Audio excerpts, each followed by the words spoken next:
আমার দেখা হয়েছে এবং উনি আমাদের এই স্বাধীন সাংবাদিকতাকে যে কত মনে প্রাণে শ্রদ্ধা করতেন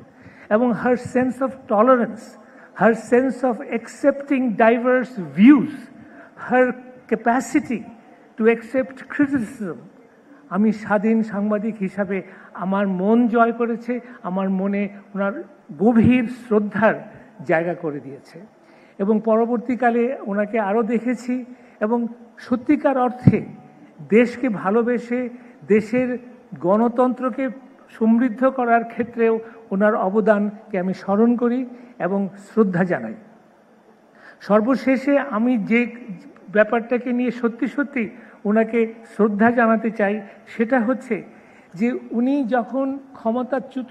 ক্ষমতা থেকে সরে গেলেন এবং যখন ওই সরকার তার বিরুদ্ধে তাকে অপমান, তাকে নিষ্পেষণ, তাকে জেলে ঢোকানো এত কিছু করল এবং সেখানে 2 বছর উনি ছিলেন, সলিটারি কনফাইনমেন্টে ছিলেন, উনি 4.5 বছর উনি হাউস অ্যারেস্ট ছিলেন এবং সেখানে যেটা সবচেয়ে বেশি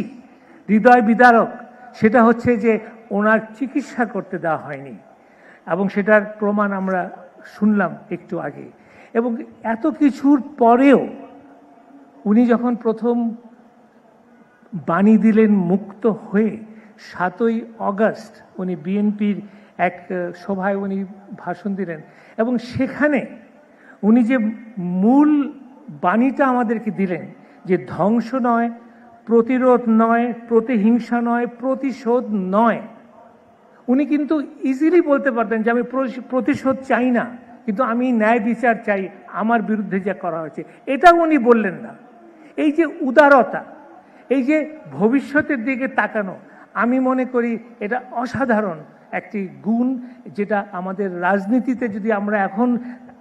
অন্তঃস্থ করতে পারি, আমাদের সেটা যদি আমরা নিজের মনে প্রাণে গ্রহণ করতে পারি, তাহলে বাংলাদেশের একটা বিরাট অবদান থাকবে। এবং সেখানে